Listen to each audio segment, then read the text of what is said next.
Hermes draw near, and to my prayer incline, in arts gymnastic and in fraud divine. Dire weapon of the tongue which men revere, be present, Hermes, and thyself plant here.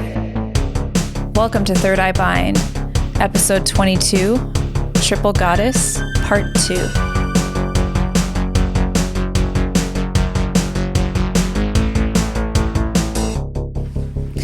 Hi, I'm Laura. And I'm Kaitlyn. And welcome to Third Eye Bind. In this episode, we are talking about the mother. The mother, in a part 2 of our Triple Goddess series.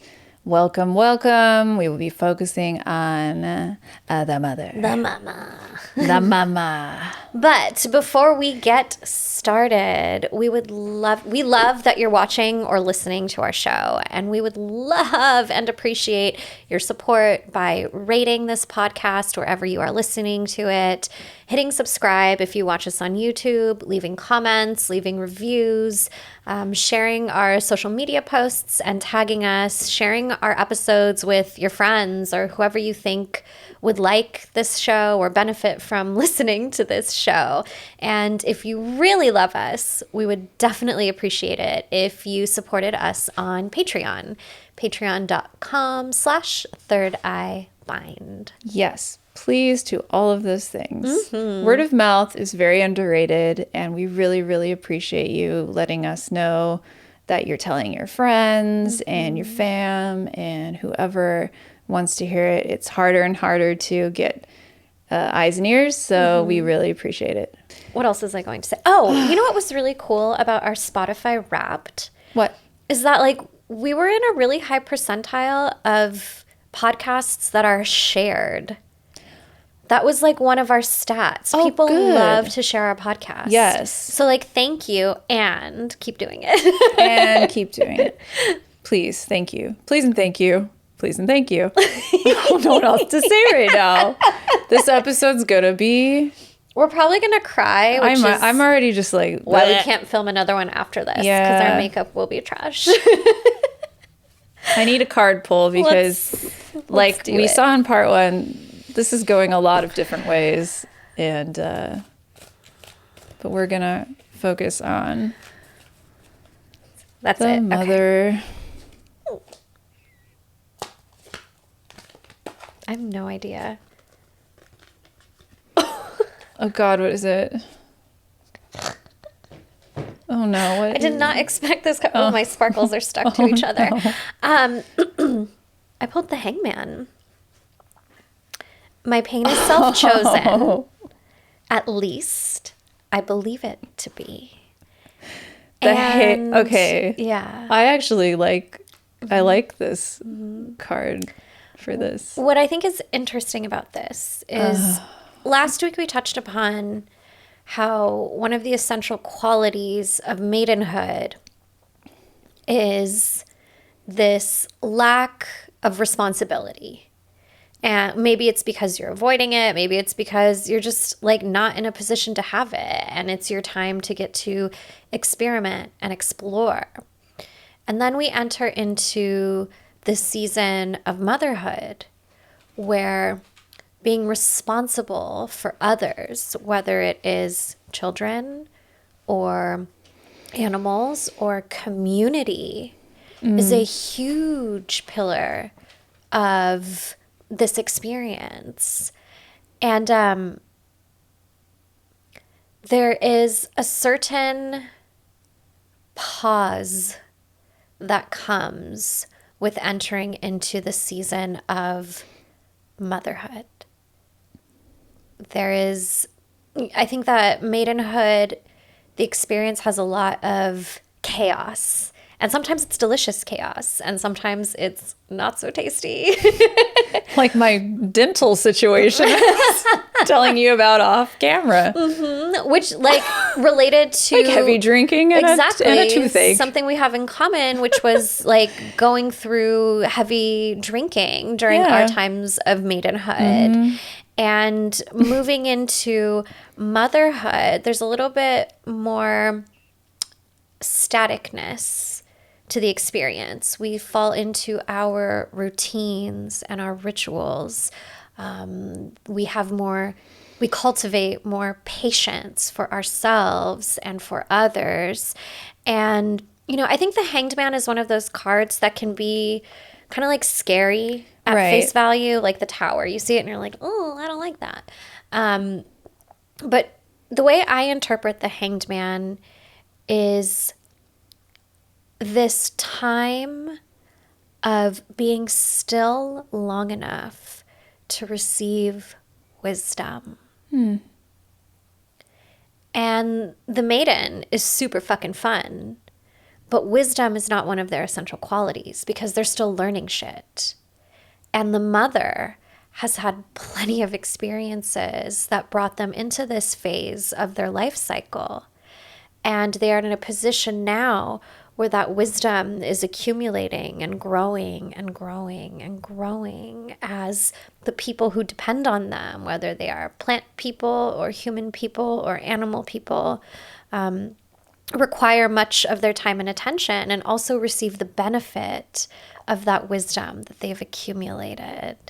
I also think that this is a really interesting metaphor for gestation. As a birthing person, I have gestated 2 whole humans. Two whole ones.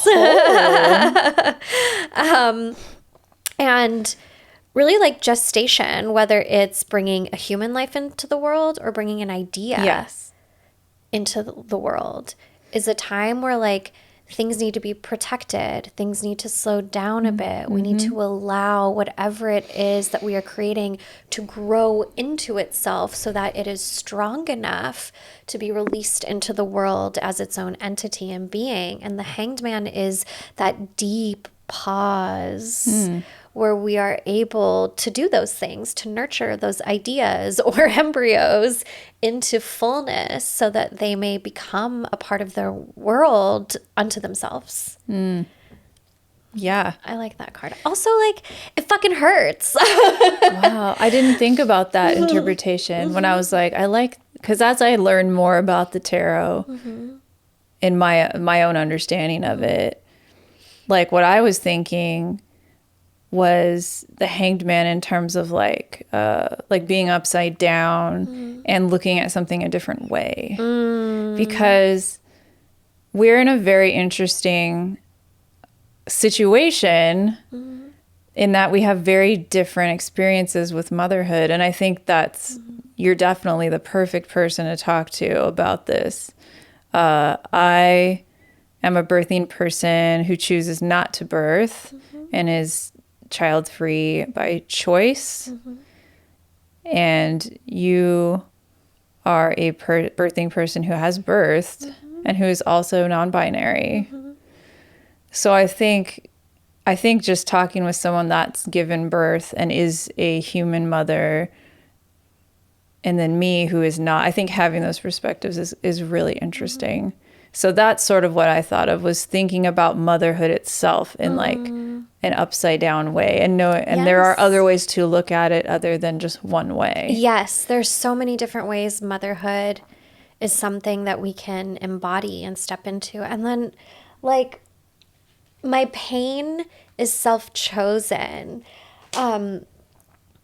Watching something or someone that you've grown inside of you, whether it's a human being or an incredible creative project, like, exist outside of you, beyond your control. Like, it comes with pain. Scary. It's really scary. It's scary. And, not everybody gets to choose whether or not they want to be parents, which is a symptom of a patriarchal society.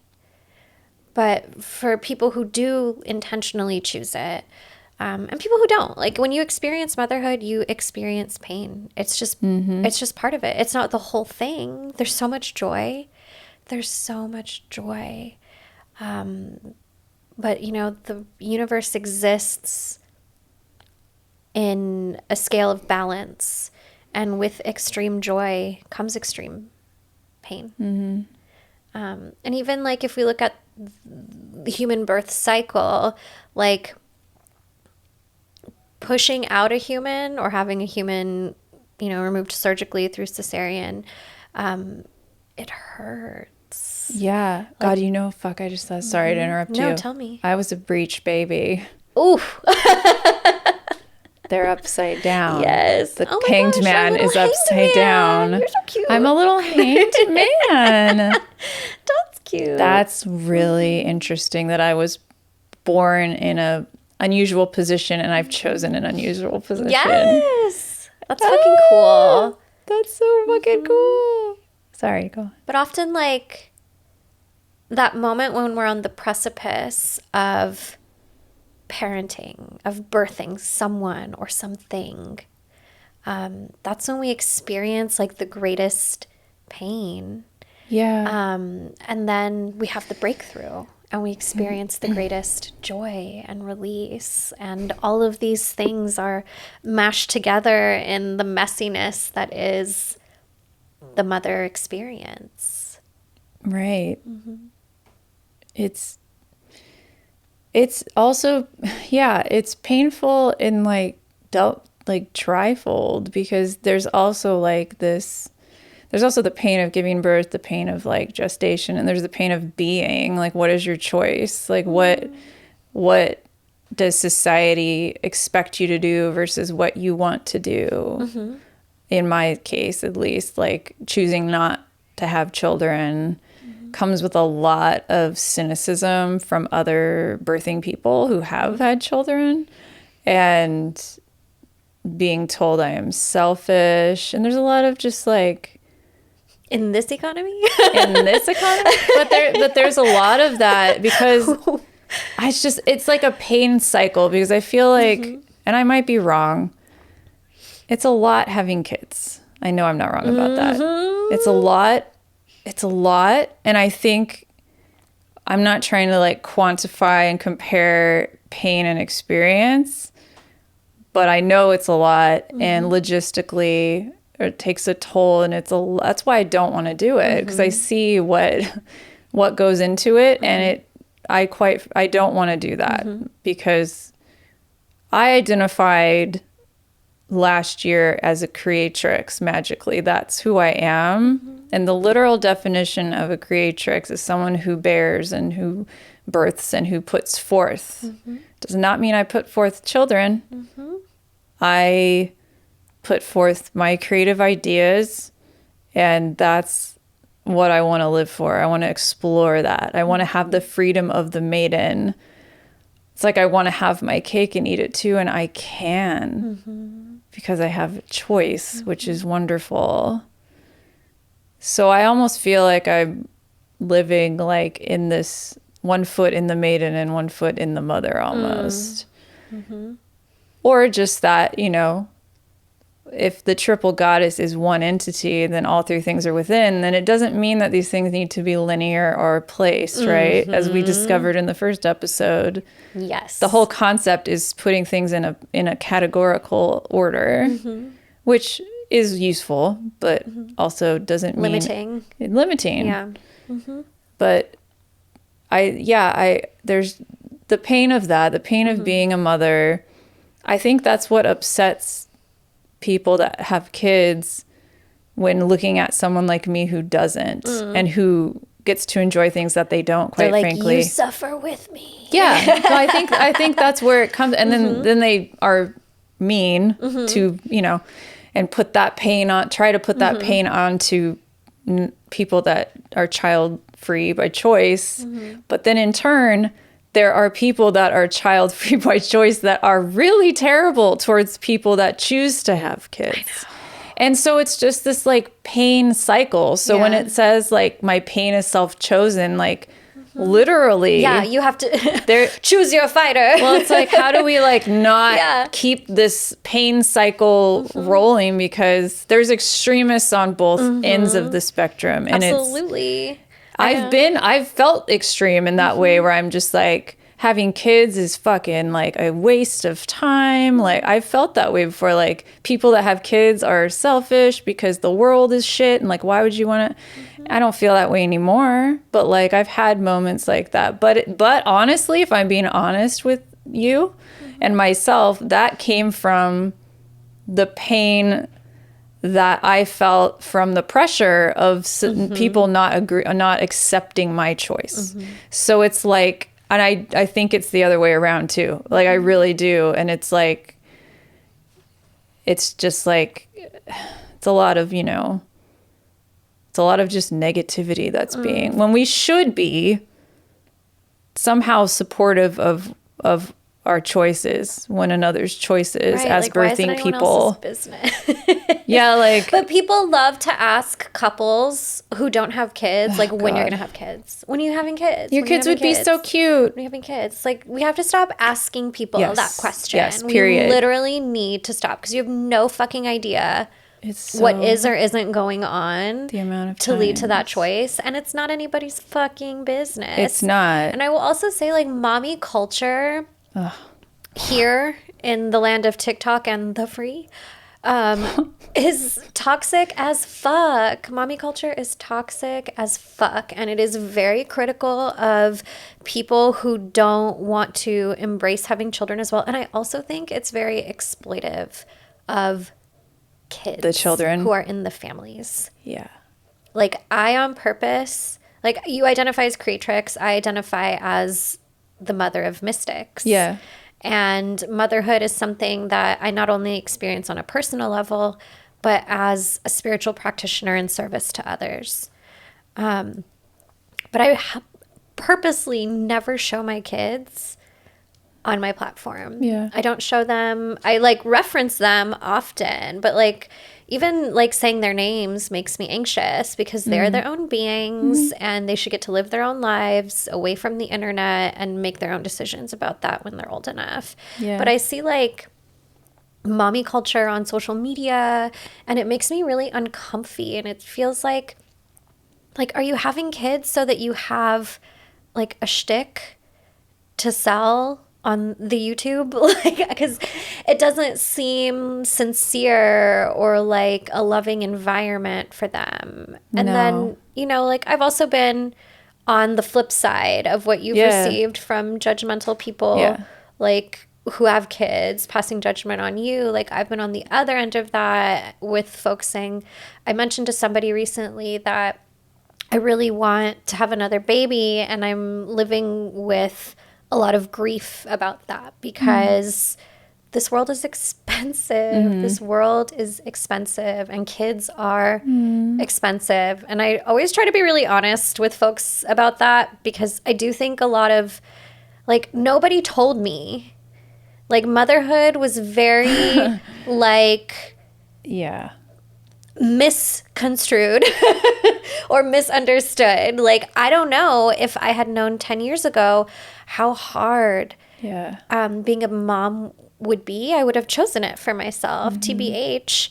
And I'm grateful. I love my kids. I fucking love being a mom. But if I had had some awareness when I was 22, no, fuck yeah, I probably would have tried a little harder to be on birth control. But here we are, and I'm actually really good at it, which is great. That's really big of you to say because not a lot of people will admit that. And I think that's part of where the anger comes from too. Exactly. Honestly. Yes. It's their resentment. It's the resentment. Yes. And they're like, but kids are like... God, like the rebuttals, like I follow some like child free by choice, like Instagrams that don't like harass people on the street because I don't think that's nice. Some people do. They do. I was like, oh, you guys need to stop doing that. Not that I don't fully agree with you, but like they're extreme. I'm like, okay, we don't need to like We're be not here harassing. To evangelize. We don't need to like. We need to protest about other shit. We don't need to protest people having kids. Okay, it's fine. Anyway, that's not the problem. We all know what the problem is. Patriarchal white supremacy. But like the resentment, it's so obvious to me. Yes. And I'm like, just I think a lot of birthing people have this like idealized grief about conception feeling... about what parenthood is going to be for them. Yeah. And that it's just all going to fall into place and be this like hunky-dory American dream. Yeah. And like that's just not the reality for most people. It's scary to me. And it's scary. It's hard navigating like two little kids and their interpersonal relationships and their personal development and their development with identity and gender and all this stuff. Yeah. Like it's a lot of work, and it's work that I love, that I didn't know I would love. But what was I recently I was talking to somebody about really wanting to have another baby, and their partner's response was, why? The world's ending. Isn't that selfish? And I like took a deep breath and I was like, well, I don't think the world is ending. I think the world is changing, and we need to raise good humans to be stewards of the world that is to come, so that we don't keep repeating the cycles that we've been stuck in for the last 1,000 years or so. And even if the world is ending, like, I want to live a joyful life. And for me, having kids, raising kids, like, is I want to cry. Like, it really is the most joyful thing. And like, if money weren't real, like, that would be my only job. I would be so content just like being a fucking, and this is not like some trad wife bullshit. No, like, I'm hearing I you. just didn't know that I loved raising kids so much, and I really do, and I think I'm really great at it. And like, I would keep going, you know. I love my partner. I love the way he parents too, and I would just keep doing it. But I think that's beautiful, and that's, you know, even if the world's gonna end, I want it to end beautifully for us. yeah. Well, you know, I'm trying to think of what, because I always thought I would have kids. Always. Yeah. A lot of people you hear about are like, I never wanted kids, and then I changed my mind, and that's fine. That's the typical like thing I hear. Is it like, did you change your mind, or is that what society expected you to do when you reached a certain and age? you just sort of gave in. But I'm like the opposite, so it's extra weird because I always wanted kids. I always imagined I would have kids. I like named them and all this shit. And then come to realize, like, I don't actually want them. I don't want my life to look like that. I don't, because to me, it's a gamble. Like, you don't, just because you have a kid doesn't mean it's going to be a good person. You can help. Totally. But like, full stop. Like, it's Somebody was Charles Manson's mother. exactly. Someone gave birth to baby Hitler. I don't want to be that person. That kid a fucking school. Sorry, trigger warning. It's too late. And But like, often those parents are like, we don't know what happened. and you know, I don't know. I don't know the answers. Well, I do, but like, you know, it's, I had to go through this like mourning period. Yeah. Of realizing that that's not going to happen. And it wasn't like, you can mourn something and know that it's okay that it's gone, and know that it's the right thing to do. Absolutely. So I did grieving in like a reverse way. Like, I just grieved the choosing not to. And if I told anybody that, they'd be like, well, you should freeze your eggs. My eggs are fucking rotten and old. Okay, I got like one left. Do you have egg freezing money? Look, call me crazy, but I have an intuitive feeling that can't have kids. I don't think I'm capable of being pregnant, and that might just be a metaphor that I'm feeling, and that might just be like but I don't think I can. Because there's times when I should have been. And it never happened. But you know what's funny is that my mom, who will listen to this, so I have to like fucking remember not to say anything fucked up about my mom. Our number one fan. Dina loves Thank you, our Dina. show. But no, my mom wanted to have kids, had kids, raised her kids, loved that's what she want. Like you were saying, like that's what my mom did. And it was like the best thing ever, you know, like she was always home and like didn't have to work. And like, it was great. I have a great mom, Pisces mom. We love water sign mom. Who's a Gemini rising, by the way. That's cute. I know. I did her star chart like last week. I was like, what time were you born? She's like, hold on. Let's do Ken next, my stepdad. He's a Libra. But my grandma, so I grew up in a town where like there was a really high teen pregnancy rate in high schools and quite frankly junior highs, and like I don't know if it was a rumor, but it might have been the highest in the country at one point. Wow. Shout out to Santa Maria High. But so it was like drilled into me to not get pregnant so much that I think it worked. It was a spell. Literally, my grandma, who is a very independent woman, would always tell me, you don't need a man, or marry a rich man. If you marry a rich man, don't have any kids, don't have kids. I always heard don't have kids as a kid. And I'm like, whoa, do you like me? Fuck am I? Are we okay? There's on my mom's side of the family, there's a lot of people that don't. My mom's siblings don't have kids. Yeah. My brother doesn't have kids. Yeah. I think there's like there's some other genetics in there going on with some mental health issues, but like, as most of us, there's a little tisms, okay? We have some tisms. But like, really, I don't know if that's why my brother and I like don't want to have kids, but there's also like, I grew up with, you know, family members that had animals as pets and I loved animals, and like, I have a deep love and affinity for animals, and that's sort of how I mother. My dogs are like the level of commitment that I want. You're also really good, even though you don't want children, you're good with children. That's the thing about my husband and Mike. We all know Mike. Mike, my husband, Mike never wanted kids. Yeah. I wasn't like completely aware of that when we got married. So we're always learning things about our long-term partners. Hey, you get married in Vegas after 2 months. You have to learn some things after some time, right? It's fine.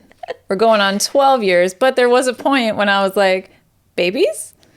And he was like, no. And I was like, what? And then we had to have that conversation. But I was always like, on the fence, so I just sort of joined his side of the fence. Yeah. And I'm okay with that. But it's like there were people that I would imagine would be like, you should leave him, and if you want kids, really? I don't want a kid with anybody. I want a kid with him if I'm gonna have one. Yes. I don't want a kid just to have a kid. Yes. I want if I'm gonna make a little baby Asian, it's gonna be a half Asian baby.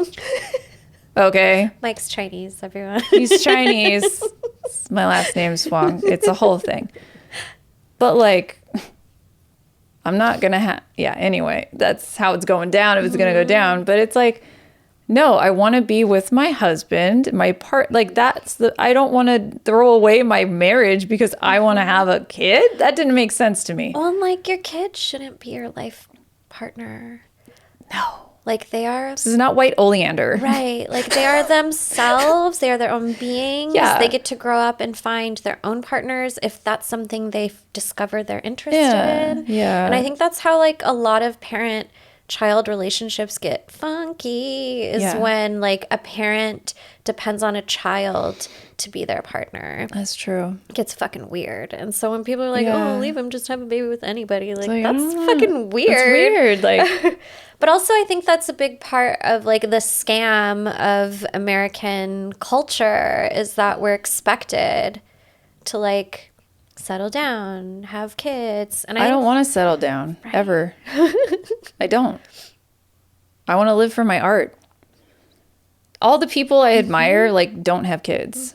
When I look at it, I'm like, oh, Stevie Nicks, no kids, devoted to her music. That sounds better to me than changing diapers and shit. But It's like so you were gross. saying, my husband and I love kids. That's what people don't understand is like, my husband is so good with kids in a not creepy way. And like, he's not creepy, not creepy, but like we're fun. He's a fun uncle. Okay.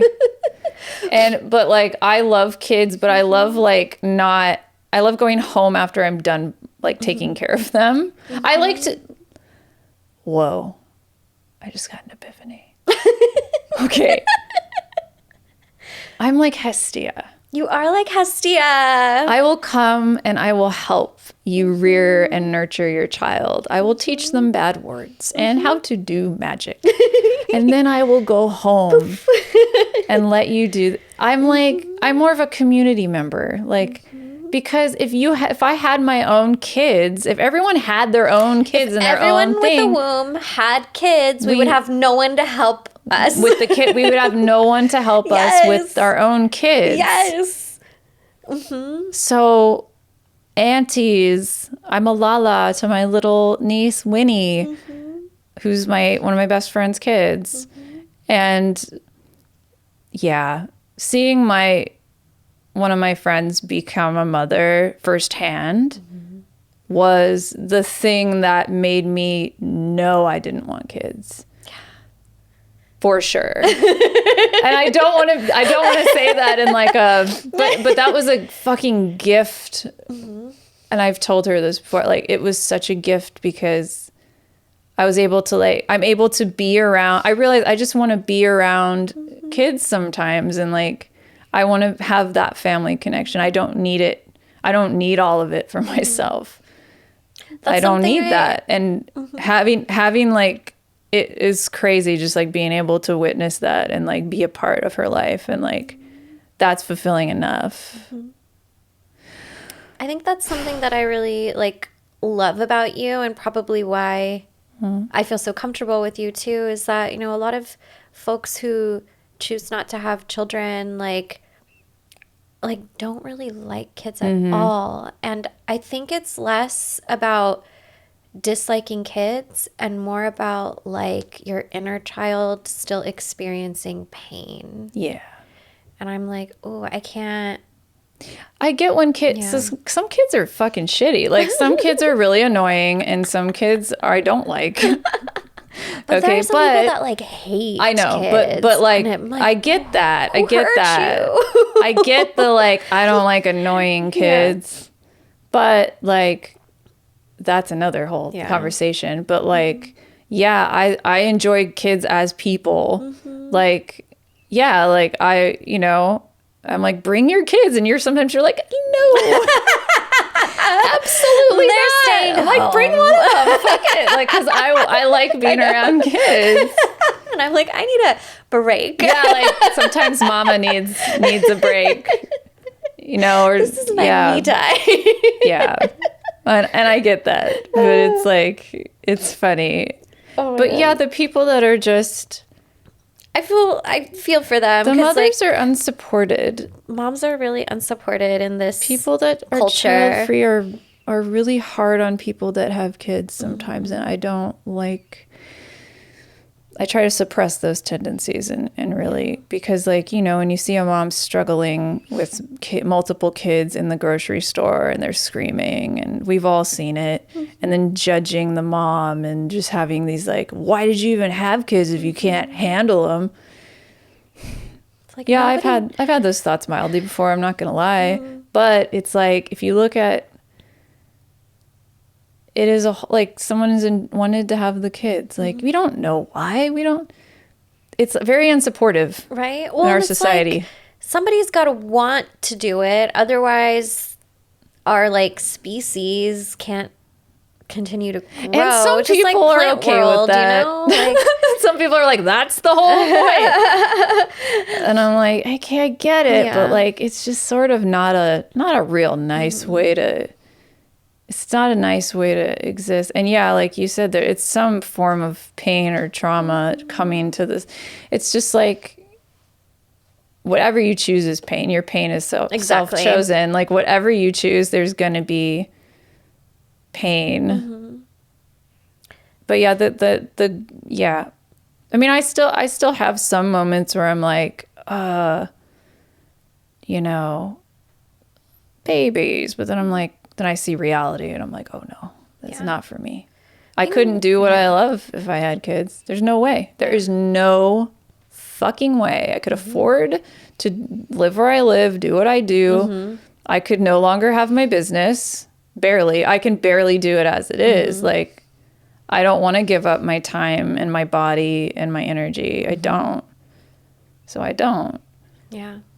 But there's still like a grieving process with that and that's something people don't talk about is it's okay to grieve it's okay to grieve that you don't want to have a kid and grieving that you're never going to fill this like role that people want you to be in society, and you're not going to get praise and accolade for your accomplishments as a woman if you don't have a fucking child.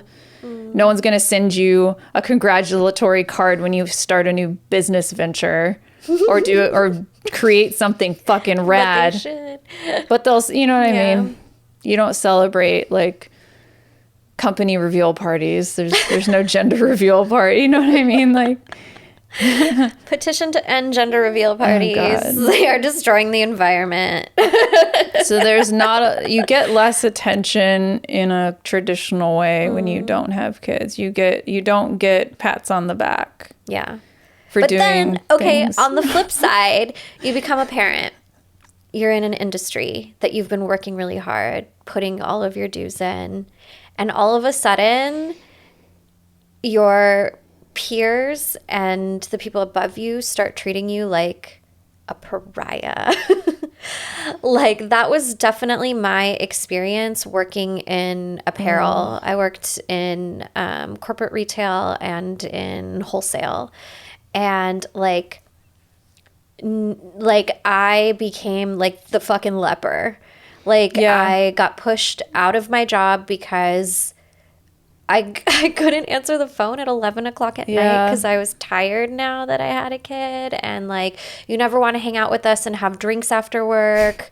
Like, I have to drive home in 3 hours of traffic to go make dinner and lunches and do laundry. Like, no, I don't want to have drinks with you after work. Yeah. And like, you know, it was just, and I felt like it was just me for a long time. Like, I did something wrong. And that's why I suddenly became bad at having a job, and why my boss decided to start hating me and push me out of my role. And as I've started talking to more parents at this new school that my kids are at, I'm realizing like a lot of us have experienced this. Like, every mom I've talked to has told me that they got pregnant and all of a sudden everyone at work started treating them like shit. Like shit. And like, they talk about our bodies, they talk about our boobs, they talk about our ankles, they want to touch us, they want to grab us, they want to talk about how much weight you've gained, how much food you're eating. And you're like, what gender is your baby? What are you going to name it? I don't like that name. Well, so much grabbing was happening. I had a boss who told me that he thought of me as his daughter, and then all of a sudden was like, I can't stop staring at your tits. They're huge. And I was like, that's not okay. It's harassment. And the only reason you think you can say that to me is because I'm pregnant, and that shit's fucking weird. It's weird because you're vulnerable. Yes. And then people take advantage of that. And then they take advantage of that. It's such a weird thing. It's weird. And that's when other fucking birthing people need to gather around a pregnant person and protect them. Yeah. And not shout child-free insults at them. Like Right? It's fucking weird. Like the way our society hates like people who have the ability to give birth is fucking weird. And I have one of my mentors, Chiron Armand, was teaching a class about land, being in right relationship with land. And he touched upon how, oh my gosh, I can't remember all of it, but I know he said like the Fae are the justice system of the earth, and that Africa, of course, is like the heart of the earth, and the Middle East is the womb of the earth. And he's like, I believe that's why there's so much violence there. It's like a reflection of the way our society sees and treats people who like an extreme can give birth, or like honestly, women, whether you're trans or cis, yeah. you're a woman. When we say like, women, we mean all together, like, and not all women are birthing people, but you know, non-cis men, like that's like the violence there is like a reflection of how our society has rebelled against what we talked about last episode, which is like the matriarchal way of living. Where if we, I feel like if we didn't have patriarchal values in our blood, like we would be able to be kinder to women, would be kinder to other women, and we would be able to protect each other's choices and not attack them. Yes. Right. It's hard. It's hard. I mean, I'm sure we've both have had thoughts and tendencies towards being angry with someone of the opposite choice, but it's like you really have to take stock of that shit because it's toxic. And it just breaks us even more when like we need each other. We need each other. Yeah. You know, something I've been thinking a lot about, you mentioned what your grandma used to say. And because she had a bad experience with men. My grandpa was garbage. That's why. My mom's dad was a Rolling Stone. Oh, yeah. And my aunt's dad, because my grandma was married twice, my aunt's dad, well, I mean, okay, we come from a family of light crime. I think my grandpa was like murdering people. It's fine. Mom, it's your dad. That's more than light crime. It's some heavy crime. I don't know if he was murdering people. Prohibition gamblers. Bookies. He might have done some, I don't know what the fuck he was doing. Well, like my family ran books, and I can talk about it now because we don't do it anymore. That's cool. But my aunt's dad, like that was his career, and like the money was just not consistent enough for my grandma to like be home and take care of a family and feel safe and comfortable. But anyway, what I'm thinking about with my grandma's experience and your grandma's experience is that so many women during that time didn't have any other option. No. There was you literally could not get a bank account. No. That's you could right. not get a bank account. That's right. Until the 70s. And I remember my grandma would say things to me growing up that I didn't understand, but I would just take in because she was my grandma. Yeah. Like if a man asks you if you have money, always say no. Yeah. Always say no. And I realized, oh, that's because she used to have to collect cash and stash it so that she'd have any money to survive. Yeah. And she would always tell me like the importance of having jewelry. Like you need to receive jewelry because like that's your collateral. Some shit goes wrong, your husband's gone, you start selling your gold.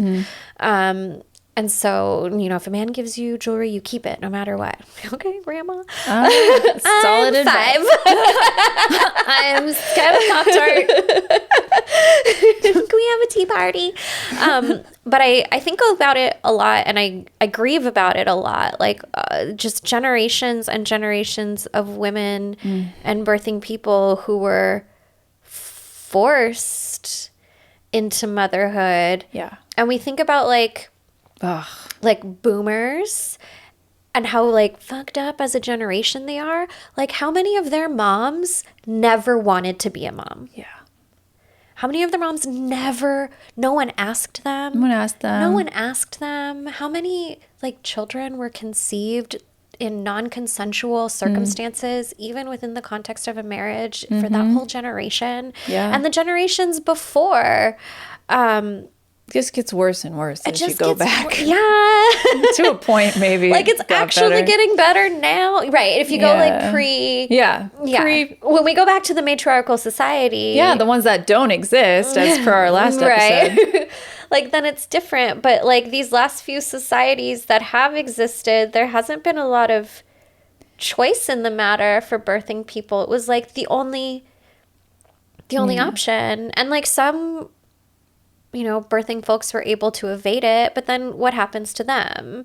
They become the spinster, the witch, the crone, the evil, scary lady living at the house down the street. And it's like, you're damned if you do, and you're damned if you don't. So just do what makes you happy. Yeah. Especially now that you can have your own bank account. Yeah. Yeah. A big part of my job, like as a spiritual practitioner, is working with folks who have like tumultuous or painful relationships with their mothers or their parents.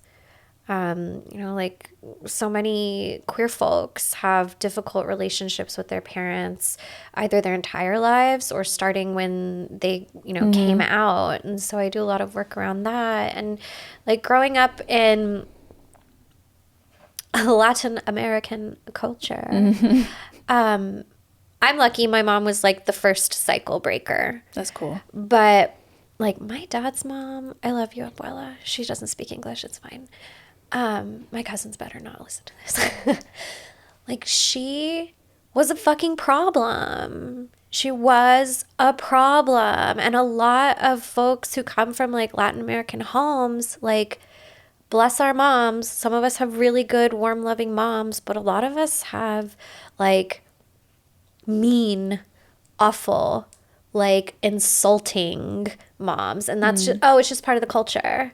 Like, insulting your kids regularly is just part of the culture, and we're supposed to accept that. And so that's a big part of the work that I do with clients as well, is like being this kind of maternal guide to them when their own mother was not accepting of who they are. And yeah, in Portuguese culture, the women don't mince words. My great grandma was a bitch. Rest in peace.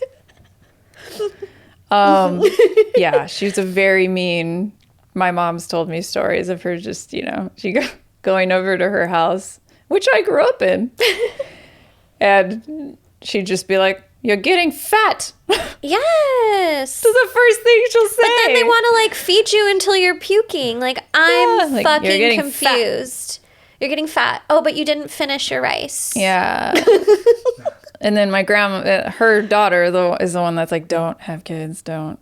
So yeah, I can't imagine what that situation was like. Could you imagine? My grandma was hardcore.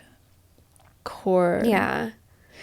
My great grandma. But kind of similar. But it's like, well, why, you know, I'm sure there's reasons why they're so hardcore and mean. And, you know, it's like this whole it all comes back cycle, to that internalized, like internalized misogyny and like internalized patriarchal values. And it just, I'm really grateful to be a part of this generation that's having lots of like mass awakenings about what parenthood can be, what motherhood can be, and like that you don't have to do it if you don't want to is like a lot of people choosing not to have kids, and it's really, it makes me feel better and not so alone, because I think there's so people many, don't get it. Even now, I've had people, dinner with strangers, friends, whatever, you know, be like, "Oh, you're not gonna have any kids? Why? Are you sure?" I'm like, yeah. Yes, I'm sure. That's a weird because I thing to like say. my sleep. Yeah, getting used to not sleeping. I don't think that ever happens. Thank you. You know, and it's not to be like, wow, what a shitty, because there are really beautiful things about being around children that I like, but luckily I don't have to. You should get to choose. But like I said, like Hestia, like in Aid, like there are goddesses that are maiden goddesses to aid and with the home and like other aspects of life and raising I think there's something really special about having an aunt that doesn't have any kids. And like I had a cool aunt that was really creative, didn't have any kids. Yeah, and I had that. lost her, but like, you know, for a while I had that influence and I had a lot of animals and like that affected me. I was like, wow, you're young and beautiful and cool and like ooh, staying up to midnight and like glue guns and spray and hairspray and like masks and like I want to be that person for like my friends' kids or my nieces and nephews, you know. So I just wonder how much like matrilineal pain wouldn't exist if like in these last few generations, like birthing people had the ability to choose to not have kids, you know? probably a lot. I think there's so many women birthing people who just like didn't have any other options, and I think that's a source of a lot of pain. So I think it's fucking cool when people know it's something that they don't see themselves doing or feel called to do and honor that, because it's a big fucking responsibility, and you should do it if you want to with your whole body, not because the world tells you that you have to. And it's also, you know, kind of witchy to like rebel against society's expectations of you and your body. I am taking the road less traveled. And that's a choice. And it's one I'm 100% good on, you know?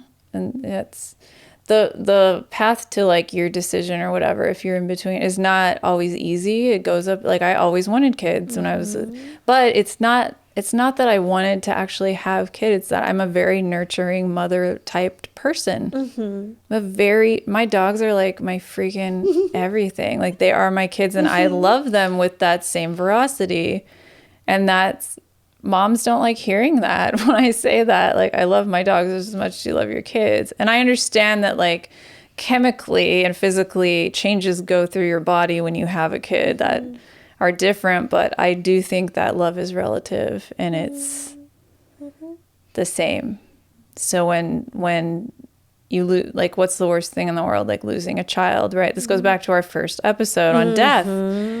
Like when I lost my pet, like my therapist even confirmed that it was like I lost a child. It was that much pain. And the support I received was definitely not as much as it would have been if I had lost an actual child. So there are things about being child-free that suck because you don't get... I've gone through that and I kind of don't give a shit if anyone thinks that's not authentic because like I said, I think love is relative.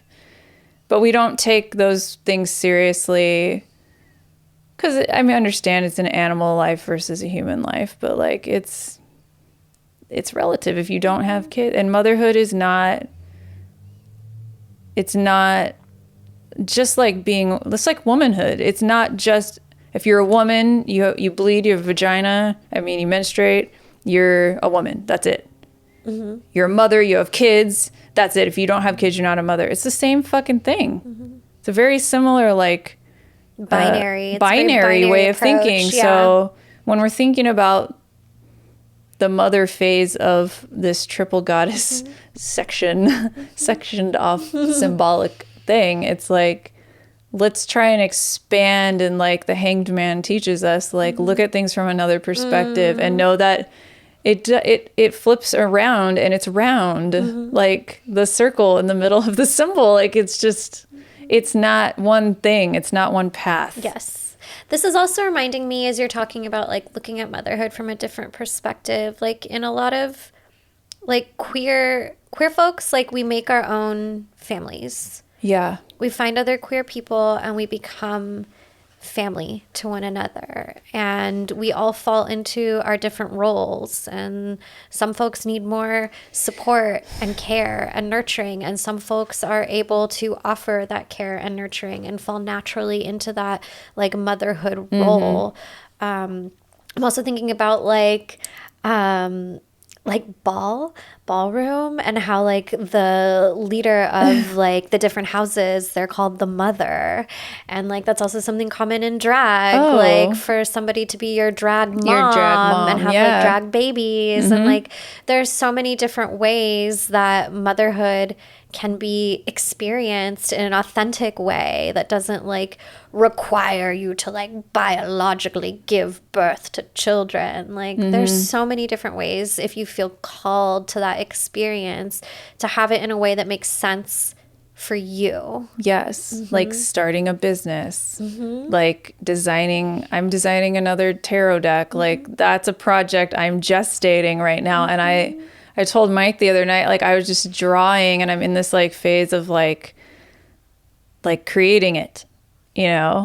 It's like I am very much like, okay, I'm gonna draw now, you know. And like I get in this zone, I'm like, I feel really fulfilled, like doing that, because I don't always, because running a business is fucking shit sometimes, and there's a lot of other components I don't like. But as a creative person, a very creative person, that brings me a lot of fulfillment.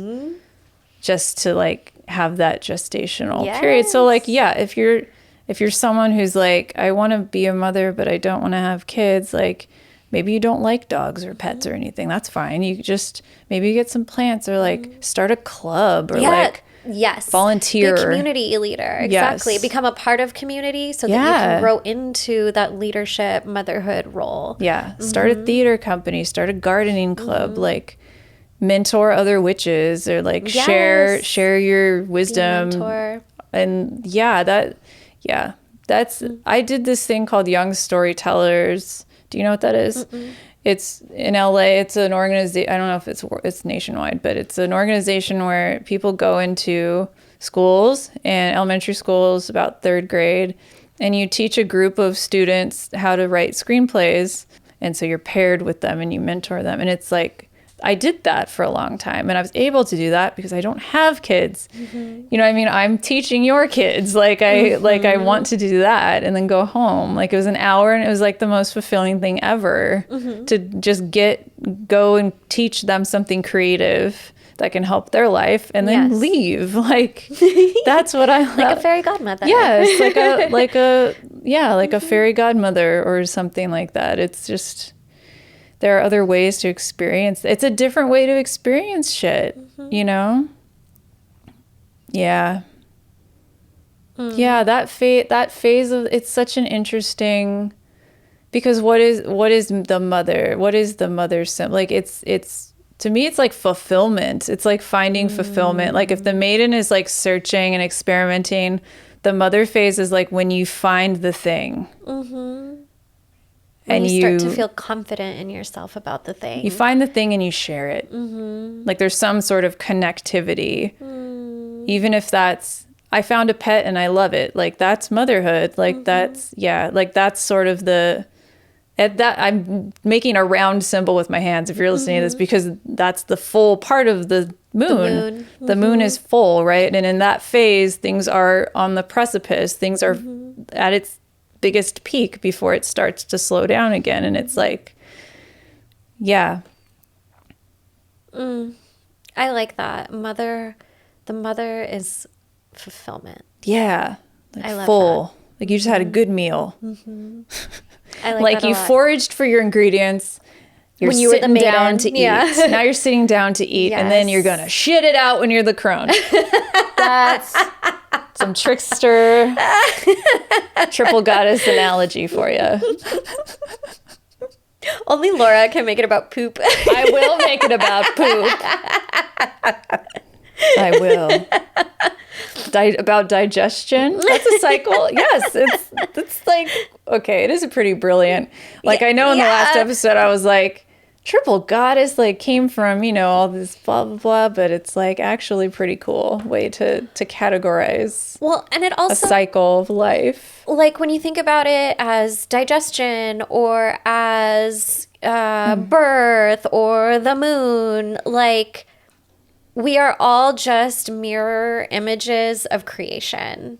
All of the different processes, even shitting, like all mirrors of creation. And that shit like blows my mind. You know what's weird it's fucking too? Cool. there's like 3 parts to storytelling as well. Like your goal, your conflict, and then a resolution. Mm-hmm. It's like threes. Threes. Magic comes in threes. Oh! What is it in Charmed? The power of 3? The power of 3. The power of 3. Do you want to talk about any mother goddesses that you like? Oh, God, I had a really good quote. I'm sorry. Tell me. There's a quote that I found about the mother archetype by Marika Messenger. Okay. This is on her website. The mother archetype is the matrix of a woman's natural capacity and numinous power to conceive, birth, sustain, and renew life, whether it is a child, a project, a garden, or an idea, as well as death when that is necessary. Mm-hmm. Yeah. I like that a lot. I really liked that, and I wrote it down. I like that a lot. Yeah. You know what I was thinking about just now? Food? Always. I'm always thinking about food. Same. You know, oh, I just burped again. Sorry, I must be hungry. My earrings are pogs, by the way. So, totally off topic. And Pogs, shut the fuck up. Those are collector's items. Holographic lions. Oh, I always love the metal, the popper pot. What were they called? The slammer. Oh, yeah. Thank you. Just wanted to Those tell are you my that. favorite. I was going to mention that. Oh, the nostalgia. The nostalgia. I was just thinking about you and how like how like Kore is the goddess of spring, and in the myth, like Kore is kidnapped or R-worded by Hades, and then goes into the underworld and becomes the queen of the underworld and Persephone, but is still also the goddess of spring. But like Persephone is the mother of the underworld, but does not have any biological kids. And like it's cool to see this like partnered, fully bloomed woman figure who does not procreate. You know, like there's just not one way of doing things. And I'm down with Persephone. that popped into my head just now. That's very cool. My favorite mom is Mary. I have Mary. It's the last on my list, but I do have Mary. Mary is They're my not in order of favorite faves. mom. Yeah, Mary's cool. I mean, I grew up in folk Catholicism, and the Blessed Mother, for so many colonized people, is... Why am I crying again? Because it's a lot. The Blessed Mother is who connects us to the old ways. Like, the Blessed Mother is who connects us to pre-colonial, matriarchal, goddess worship society. And the church has used her time and time again to like disguise local goddesses, to try to erase local goddesses. And she, time and time again, refuses to allow them to be erased and instead invites us to meet those who came before her. But even Mary as herself, not as a mask or a gatekeeper. Mary as herself is this like mystical young Jewish woman who lived in Palestine and said yes to like something that sounded fucking crazy. Like she chose her motherhood. She chose it. She had an option. And it's something that you don't see as much in more recent interpretations of the Bible. But when you go back further to older translations of the text, like not only does she choose it, but like it is a moment of ecstasy for her. There's actually a long prayer called the Ecstasy of Mary that used to be really popular in the cool. Middle Ages. But it was like kind of like erotic fanfic. I know, like Patreon. Truly. And I think that that's something that got taken away on purpose to like emphasize like take the pleasure out of it. To take the pleasure and the consent out of it. Right. Fuck. I know, huh? It makes me really mad. I know, to take the pleasure and the consent out of it. But when we go to her true story, like, not only was she consenting, like, she experienced pleasure through this. And I think that like the removal of pleasure from the mother is something we see a lot, like in media and in pop culture. Like mom is like tired and gross. You know, it's always like the married couples don't fuck anymore. Yeah. Like the married women don't want to fuck their husbands anymore. And it's like, well, maybe your husband's shitty and that's what, maybe you're shitty and that's why your wife doesn't want to have sex with you anymore. Yeah. Because that's too bad. But the loss of like self and self-care. Yes. Like maybe you need to help her more and then she'll have the energy maybe to she needs do it. a cool sister to help out. But I think like Pluck her eyebrows or something. like get majorly desexualized. Yes. Yeah. And it's like weird to me because you become a mother most of the time by fucking. The penis and the JJ. like that's the simplest bio way to do it. Like there's lots of other ways. That, it's like but then after that, like you become frigid. That's when it starts. Yes. I don't think crone or crone-ship, which I don't even know if that's a term, I just made it up, happens at when you become an older person. I think it happens for some people when you become a mother. Yes. It's like all these crone, like, negative traits that aren't really negative. Yeah, but we'll get into that. Yeah, we'll get into that part 3. But, like, they start to trickle in when you have a kid. You're like an old sow. And you're an old maid like, now. Yeah. Like a dog that's had litters and litters and won't get adopted. Yeah. That just made me sad. Yeah. But honestly, like your worth is devalued. Yeah. Because now you've had a kid. You're used. It's like, fucking weird. But it's really quite rude. I like to embrace. That has to do with like the weird virginity pedestal, weird shit. Too. Yes. It's all in the same pot of piss. That's so true. Pot of piss, shitting out your meal. But anyway, everybody. Jeez. I love that Mary is a fully embodied mom who is flawed. Like there's a story in the Bible of her and Joseph like going to this wedding and they get super fucked up and then they leave. Was it a wedding or was it Passover? I don't remember. But then they leave and they don't realize that they left Jesus. Oh my God, shut up. Until they're like fucking halfway home. Like Home Alone, but with Jesus. Literally. And then they come back and like kid Jesus I made is my like family disappear. The mom was like, where were you? We were looking everywhere for you. He's like, I've been here. I was here the whole time. Like he's mad. And I think it's cool that like she's not perfect. Right. She's not perfect. Well, that's really cool. I didn't know. Yeah. I don't know most of this. And like stuff. she cares for all of the disciples. And when like Christ dies, he tells John like, this is your mother. And he tells his mom, this is your son. And that was the moment that like Christ gave his mom to the world. Oh, and like I think that's just like mystical and magical, but yeah, he put her on the gram. Yeah, he tagged her on the gram, made her public, made her a TikTok account. So I love her. That's really cool. I love Mary, and she teaches us the value of repetition in our magic and trance in our magic through the rosary. Yeah, and that's cool. I like that. That's very wow. Well, some other notable mother goddesses. Tell us. Demeter. Oh yeah. Mother of Persephone. Mother of Persephone. A mother of a mother. A mother of a childless mother. Mm-hmm. A mother who knows grief. A mother who knows grief. Mm-hmm. Yeah. Mm-hmm. Demeter. Madonna and the Child. Mm-hmm. Isis. Yes. Okay, and the early statues of Mary were statues of Isis holding, was it Horus? Mm-hmm. They were like repurposed.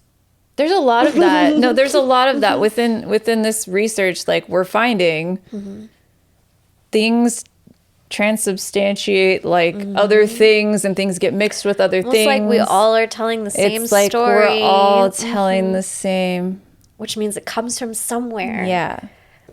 Interesting. That's juicy to me. That's very juicy. Who else? Juicy. Hera. Oh yeah. Yes. Hera's a mother to many. Babe, the wife of Zeus, because my God, you got to be a strong one. You have to be strong. Hera and take no shit. Gaia.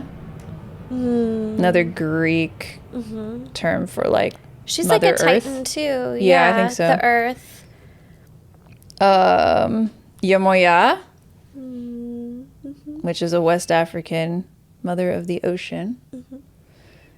My friend Juliet Diaz is very attached to Yamoya, so I've heard a lot about her, and it's very cool. Frigg, I know we don't get into Norse too much, but she's the wife of Odin. Oh. I know Bridget and Freya are also mothers associated with different motherly things. And then Mary and Bast is the cat, Egyptian cat goddess.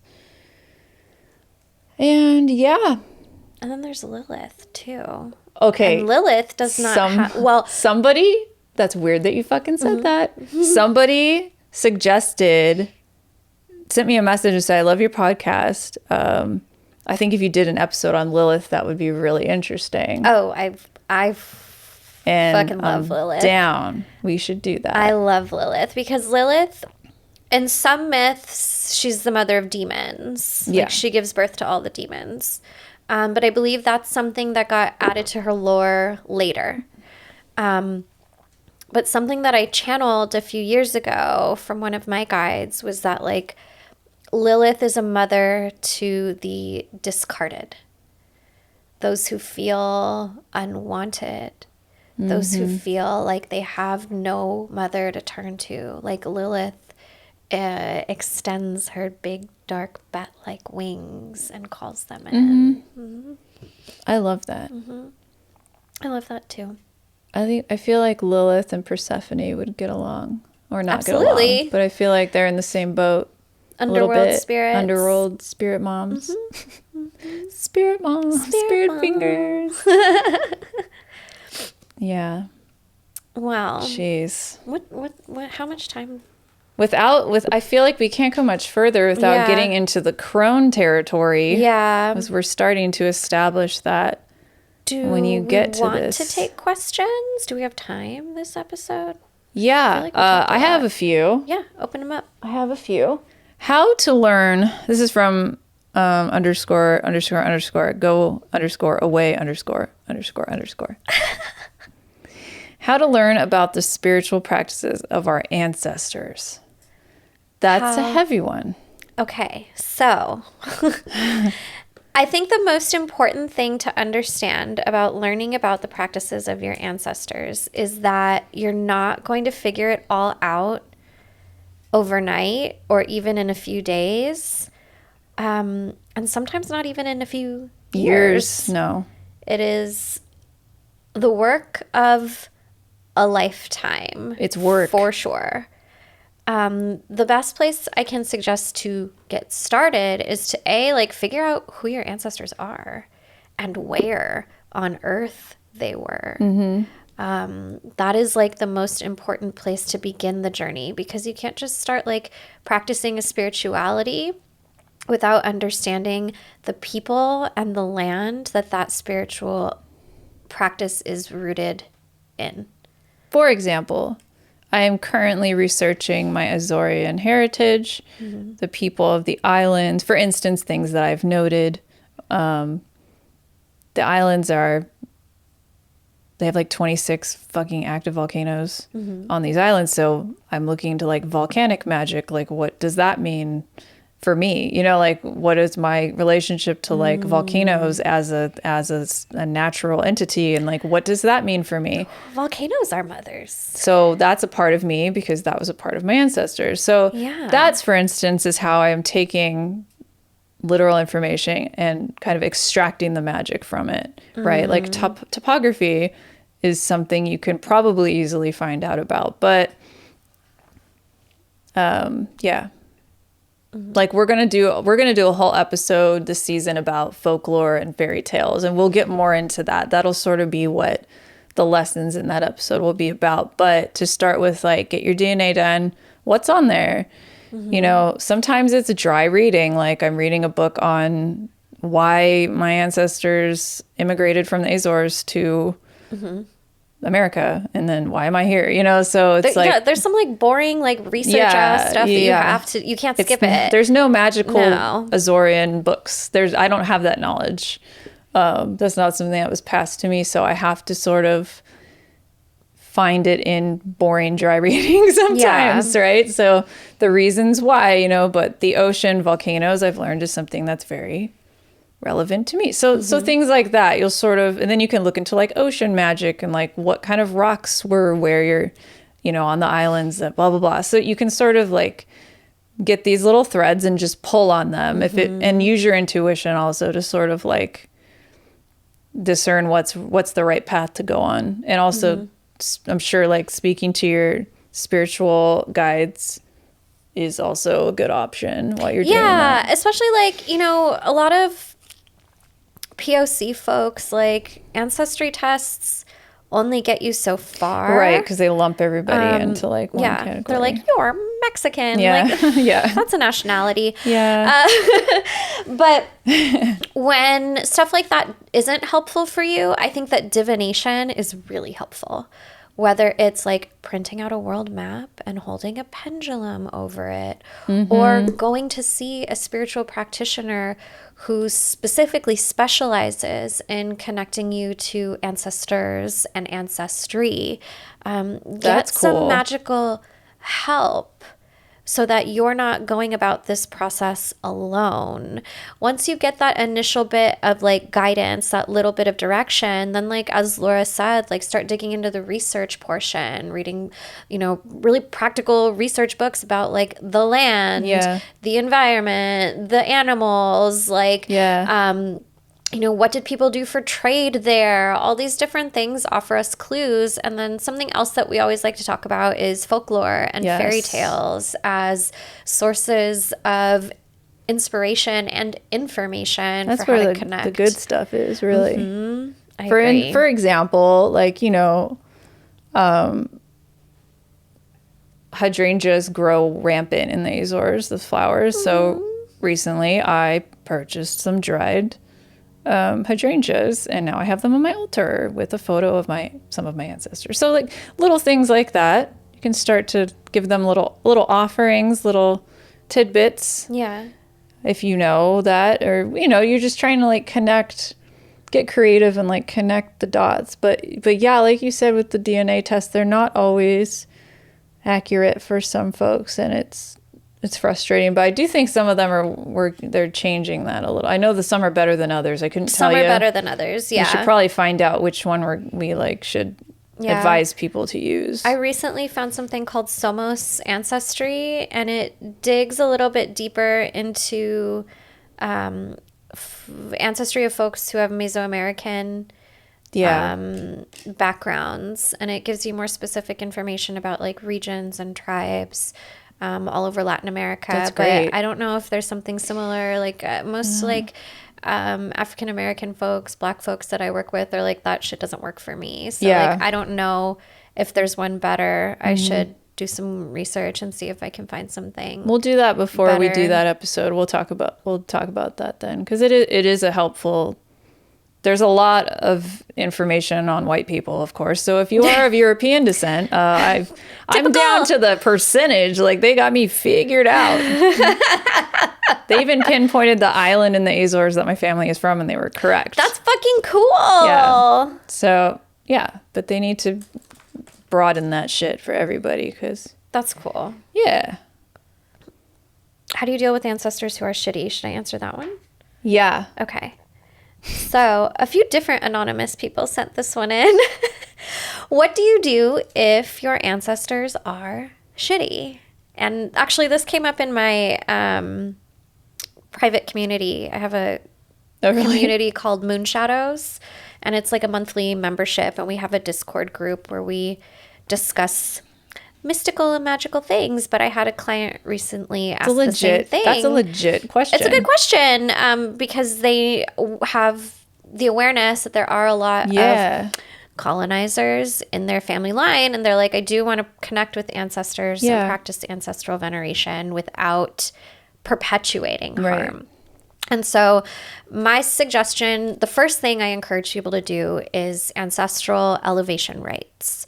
And ancestral elevation rites are a part of Espiritismo, but really there's something that anyone can do. And ancestral elevation helps to push the souls of the dead to, we call it the light, which I guess is kind of binary, but we ask to push them to the light so that their spirits no longer influence in the sake of harm. So whether it's harm that they've caused themselves, harm that they caused others, like when you have shitty ancestors, they're likely still running around in spirit form, influencing the living to cause harm. So by doing ancestral elevation rites for these ancestors specifically, and any ancestors wise and well who are in need of this assistance, we help to push them to the light so that they can reconcile their behaviors and begin the process of becoming good ancestors who influence the living for better rather than for worse. So that's where I always tell people to start, so that, you're not accidentally calling upon like some asshole. The next thing I encourage you to do is to create an ancestral altar. And I would keep it really simple at first, just whatever surface is available to you. It can be a little shelf. It can be one shelf on a bigger thing, a folding table, whatever you have access to. A white cloth, a candle, and a glass of water. The candle is to light the path towards your altar. The water is to offer them refreshment for their thirst. And the white cloth is symbolic for the veil. And just use this place to start talking to them. And at first it's going to feel like you're talking to yourself, and that's okay. But the more that you engage with that space, the more you'll start to notice the subtlety, the hints of the ancestors wise and well who are near. And I think another thing to remember is it's very important to have consciousness, awareness around your ancestors who caused harm, because that helps you to do better, right? But also know that even if the only ancestors you know of are shitty, I promise you. Yeah. I promise you that somewhere in your line, there are a lot of really good humans. There are a lot of really fucking awesome humans who love the earth, who love the mother, who love each other, and who fucking love you. And if you ask for those ancestors wise and well to be present with you, you'll start to feel them with you and connect with them in a deeper way. Yeah, I was going to say some sort of boundary or whatever, but that the rights thing is totally, that's a great idea. And if you don't know how to do ancestral elevation, you can email me. It might be on my blog, and if it's not, I can just send it to you. Yeah. A way to separate out the shitty ones. Exactly. And let them know that's cool, because you're helping as well. It's healing as well as protecting yourself. It's twofold. Exactly. It's It keeps them out of your space, and it also pushes them to reconcile their shitty behavior so that they don't keep influencing the living to be shitty too. It's so interesting. I love that. So there you have it. Yeah. Well, thank you. Thank you, Laura. And thank you for watching and listening to Third Eye Bind. Be sure to leave us a message on the Third Eye line. Until next week. Bye. Part 3 next week. Thank you so much for listening. You can follow the podcast at Third Eye Bind Pod on Instagram. There, submit your questions via the Third Eye line by sending us a voice message or text DM. The show is available wherever you listen to podcasts and for you to watch on YouTube. Get early access to episodes and even monthly one-on-one sessions with us by joining our Patreon. Find us at patreon.com/thirdeyebind. Third Eye Bind is produced and edited by Mike Realm. Hosted by Kaitlyn Grania and Laura Wong. Music by Mike Realm. Set design by Laura Wong. You can find Laura on Instagram at Lady Moon Co. And you can find Kaitlyn on Instagram at Spirit Garden Tarot.